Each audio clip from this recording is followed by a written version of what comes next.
You are sitting in a meeting. Someone says your name. Your heart rate spikes. Your palms go damp. Your chest tightens like something is about to attack you. Nothing is attacking you. There is no lion in the room. There is no predator crouched behind the projector screen. And yet your body has just prepared itself for a fight. It will never have to fight. This is not a glitch.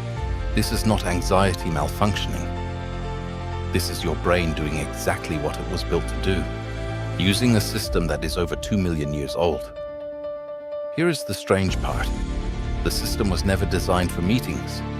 It was never designed for emails or notifications or awkward silences at dinner. It was designed for one thing only: staying alive on the African savannah, where a wrong guess could get you killed in seconds. And your brain still runs that ancient software every single day, whether you asked it to or not. To understand why, you have to go back. Not decades, not centuries, millions of years, to a time before language, before fire, before tools sharp enough to matter. Picture an early hominin walking through tall grass. The wind shifts. The grass rustles in a way that doesn't quite match the wind. There is no time to think. There is no time to gather evidence. There is only time to react. The individuals who paused to analyze the situation calmly often did not survive to pass on that calm, analytical trait. The individuals who felt a jolt of fear first and thought second, who ran before they were even sure there was something to run from, survived far more often. Over hundreds of thousands of generations, that jumpy, fast-reacting nervous system won. Not because it was accurate, because it was fast enough, often enough, to keep the lineage alive. This is the birth of what researchers call the fight or flight response, first described in detail by physiologist Walter Cannon in the early 20th century. Cannon discovered that when an animal perceives a threat, its body floods with adrenaline and cortisol within a fraction of a second, preparing muscles for explosive action before the conscious mind has even finished processing what it saw. Your amygdala, a small almond-shaped cluster of neurons buried deep in your brain, is the trigger for all of this. It does not wait for permission from your rational mind. It fires first, and it fires fast.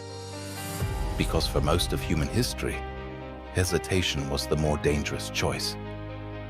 Your amygdala cannot tell the difference between a lion in the grass and a red notification on your phone. Neuroscientist Joseph LeDoux spent decades studying this exact pathway.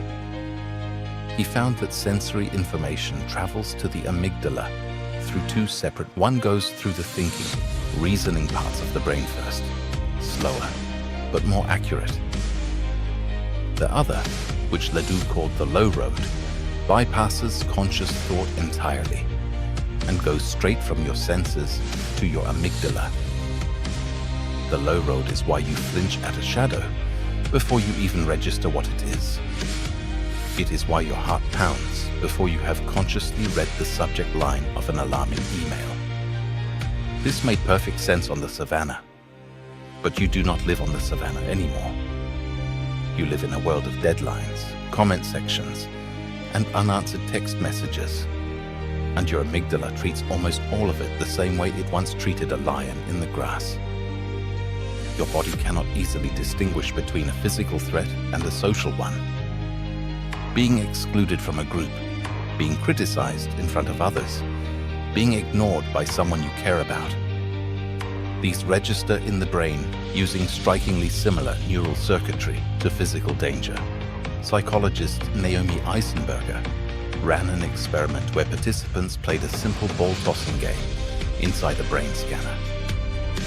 The game was rigged so that eventually the other players stopped throwing them the ball. The moment they were excluded, their brains lit up in the same regions that activate during physical pain. Being left out doesn't just feel bad.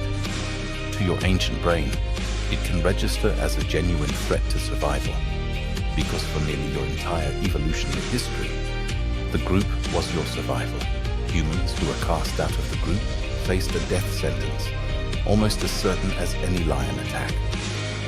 This explains why a single critical comment stings more than 10 compliments combined. Why your mind replays an awkward conversation from years ago at 3 in the morning, as if it still needs solving. Your amygdala isn't trying to torture you. It's protecting you, using a threat detection system built for a world that mostly no longer exists. Researchers call this evolutionary mismatch. Traits that were once useful for survival, becoming maladaptive when the environment changes faster than biology can keep up. Your amygdala evolved over millions of years. The modern world has existed for maybe 2 decades. That is nothing to evolution. So what do you do with a fear system that fires at ghosts? You cannot switch it off.